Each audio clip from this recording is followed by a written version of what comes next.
Sa mga oras po muna na ito ay makakapanayam po muna natin mga kabombo sa atin pong or nasa atin na pong linya si Attorney Michael Henry Yusinko, sa political analyst and constitutional expert. Magandang gabi po sa inyo, Attorney Yusinko. Welcome po sa ating program, sir. Si Bombo Marian po ito. Good evening po sa inyo. Good evening sa iyo, Bombo Marian, at good evening sa lahat ng nanonood at nakikinig sa programa mo ngayon. Eto po, at wag na po tayong patumpik-tumpik din po no, doon sa topic natin ngayon po, attorney. Dito nga sa kanina, pagdadeklara po no, ng Supreme Court or ng Korte Suprema na unconstitutional etong articles of impeachment laban po kay Vice President Sara Duterte. At po, attorney, sa mga tagapakinig po natin, atin pong bigyang linaw po no, etong naging desisyon nga po ng Supreme Court laban po sa impeachment laban kay Vice President Sara Duterte. Siyempre, Bombo Marian, kailangan mabasa ko rin muna yung desisyon mismo, no? Pare-pareho naman tayong lahat na ang nabasa lang natin yung press release, and also nakinig tayo dun sa press con nung spokesperson, si Attorney Ting. So, basically, ang sinasabi ng Korte Suprema dito is unconstitutional yung articles of impeachment, and therefore hindi na matutuloy yung impeachment trial sa Senado. Kasi ang sabi nga ni Attorney Ting, the Senate never had the jurisdiction over the impeachment complaint kasi nga null and void to, unconstitutional ito. So, ang practical effect nito is dahil nga immediately executory to, although pwede pa mag-file ng MR, pero immediately executory to, wala na. Tapos na yung, hindi na dapat magkaroon ng impeachment trial sa Senado. Okay po. At ito rin para, no, siguro yung parang naging initial na reaction din po ninyo, no, attorney, nung eto, kanina deklara nga po ng Supreme Court yung desisyon na, or yung pagde-declare na unconstitutional yung articles of impeachment laban kay Vice President Sara Duterte. And you see it coming po, itong nangyaring ito, attorney? Ang ganda ng tanong mo, no, Marian, kasi hindi naman ako nagulat doon sa decision itself, no, yung unconstitutional. Kasi noon-noon pa, ewan ko kung nakapag-usap tayo tungkol dito, pero nasabi ko na talaga ng merong mga irregularities na nasa tingin ko doon sa proseso sa House of Representatives, no. So naisip ko na noon pa na mukhang magiging issue ito at posibleng ma-declare na unconstitutional. Kaya lang, ang kinagulat ko is the timing, no.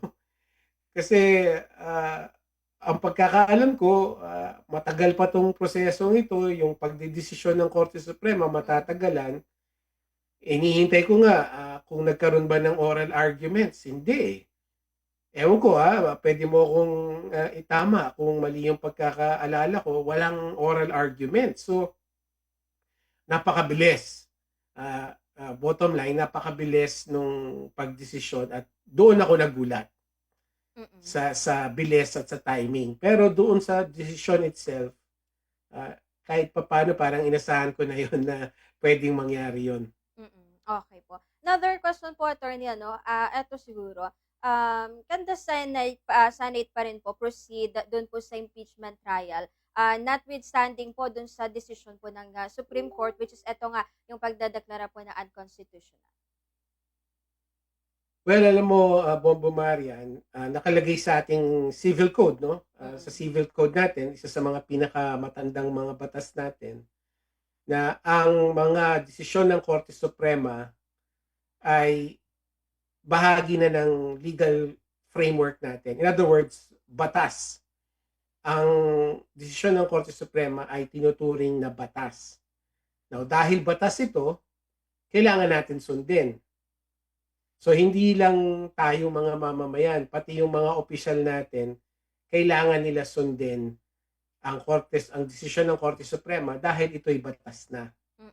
No? So, ang sagot sa tanong mo, hindi na dapat, no? Hindi na sila pwedeng tumuloy sa kanilang impeachment trial dahil dito sa desisyon ng Korte Suprema na nagsasabi nga na unconstitutional yung impeachment complaint, and therefore they never had jurisdiction, or they could not assume jurisdiction over the impeachment complaint. So, dapat sumunod sila. Dapat sumunod sila sa desisyon ng Korte Suprema in the same way na tayong lahat ng mga mamamayan dapat sumunod din sa desisyon ng Korte Suprema dahil ito na nga ay batas. Mm. Okay po. Eto rin po, no, attorney, should the public din po, no, maaring mag-demand sa Supreme Court if ever ng, siguro, pagpapaliwanag dun sa na-mention nyo kanina na bakit parang ang bilis at parang wala naman pong mga nangyaring oral arguments regarding this before nung nagkaroon po ng deklarasyon na unconstitutional. Yes, of course, no? Mm. Ang inaasahan ko yung mga sagot sa tanong na yon, and baka nakasaad yun dun sa decision mismo. So, lahat tayo, pag the moment na available na yung decision mismo, yung nakasulat mismo sa decision, basahin natin, no? Baka nandoon yung mga sagot sa tanong natin. At kung wala doon, then certainly, no, pwede natin tanungin yung spokesperson ng Korte Suprema, bakit nga ba ang bilis? Sabi nga ni pati yun na-raise na rin na issue yun ni Congresswoman Laila De Lima, no, bakit ang parang ang bilis nung pag-decide, no? So yes, of course, pwede natin silang tanungin and they should provide an answer to us. Mm. Yes po. So, eto din ano, attorney, dahil syempre ang tagal po itong hinantay ano yung pag-usad nung impeachment laban kay Vice President Sara Duterte ng mga kababayan po natin. And do you think siguro po, attorney, ano, if ever po na nagkaroon ng or hindi nagkaroon po ng delay sa mga nakalipas na mga buwan dito sa pagko-convene ng Senado as impeachment court, do you think sana hindi po umantong sa ganito, attorney? Ganda ng tanong mo, no? Marian, ano? Mahirap lang sagutin, no? Pero ako ang iniisip ko diyan, kung nagsimula yung trial noong Pebrero pa, in the way na inasahan natin, ano? Dahil ang inisip natin, yun ang utos ng saligang batas, yung forthwith, di ba?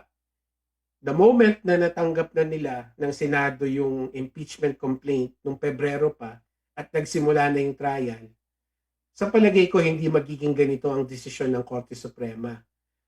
Baka ang sasabihin ng Korte Suprema, moot and academic na kasi umuusad na yung trial. Pero syempre, speculation lang yun, ano? Ang punto na natin dito, dalawa. Isa is dapat talaga nagsimula yung trial noon pa. Noong Pebrero pa o kahit noong Marso. No? Kasi yun ang utos ng saligang batas. Pero hindi na nga nangyari yun. Nandito na tayo. Meron ng desisyon sa Korte Suprema. Well, kailangan natin sundin yun. Kasi yun ay batas na. Okay po. And siguro, sa pagtingin po ninyo, Attorney Yusinko, no, is this a siguro total complete victory na masasabi po on the side of Vice President Sara Duterte? Maganda ulit ang tanong mo, Marian. No? Ang sagot ko dyan, hindi. No? Kahit yung Korte Suprema na nagsabi na yung desisyon na to, hindi naman siya inaabsuelto. In other words, walang sinabi ang Korte Suprema doon sa merits of the impeachment complaint. No? Kumbaga, yung mga umuusig sa kanya, maaari pa rin usigin siya. Sa ibang forum naman, no? Siguro sa ombudsman na. Katulad ng sinasabi ko noon pa, dapat sa ombudsman na ito final, no? Kasi plunder ito. Or impeachment ulit next year na. After February 6, 2026, pwede ulit mag-file ng impeachment complaint. So, hindi ito total victory as you would say, kay Vice President Sara kasi hindi naman siya naabsuelto dun sa mga umuusig sa kanya. Okay po.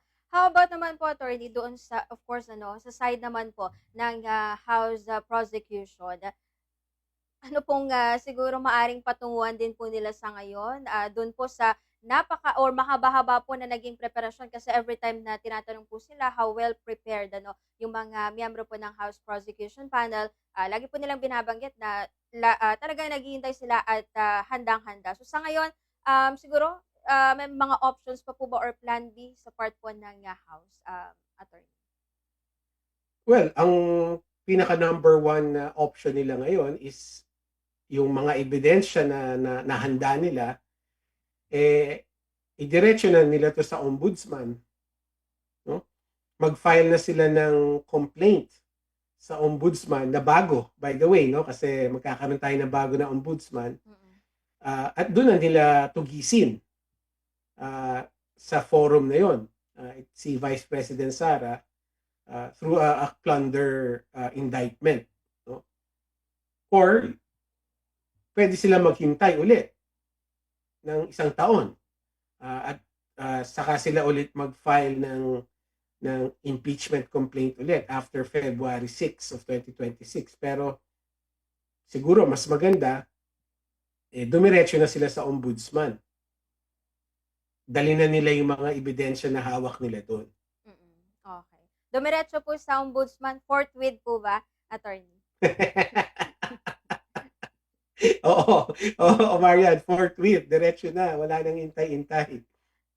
Okay po. So, eto naman po, attorney, may mga siguro, pwede ba tayong expect na siguro, ano yung feedback po marahil dito ng public? Pwede ba itong mag-fireback po sa Senate din, of course, dun sa, hindi man lahat ng mga kababayan natin, kasi yun nga, meron po mga talagang sinisisi ito sa Senado sa pagkakaroon po ng delay up until eto nga, yung sa nangyari po sa ngayon, attorney. Definitely, no?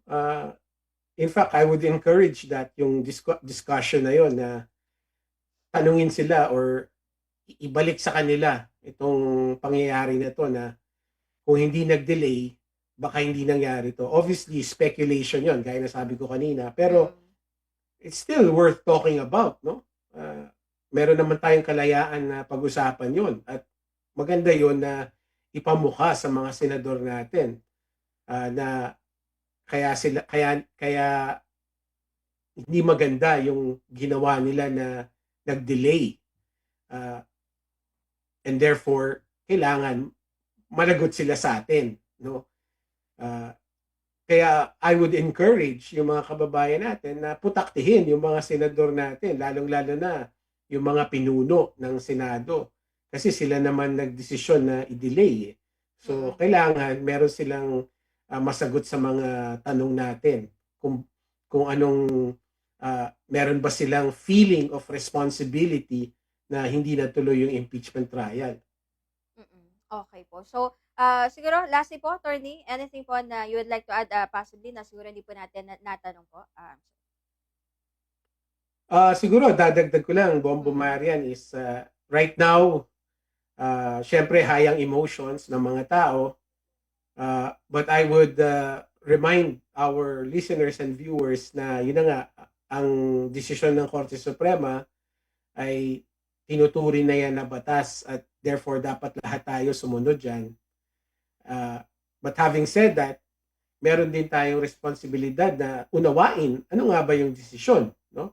So the very moment na lumabas na yung desisyon, available na to the public, very soon naman mangyayari yan. Then, sikapin natin na basahin ito. At kung meron tayong katanungan, yung mga kababayan natin, di tumawag na lang sila sa iyo para sa iyo sila magtanong at mag-usap-usap tayo ulit para matulungan natin silang sagutin yung mga katanungan nila. Ayun po. Maraming salamat ulit sa oras po ninyo, attorney. At yun po, sa makabuluhan at talaking tungkol nga po dito sa desisyon or dun sa deklarasyon po ng Supreme Court na unconstitutional sa impeachment kay Vice President Sara Duterte. Thank you po ulit and good evening po, attorney. Maraming salamat din.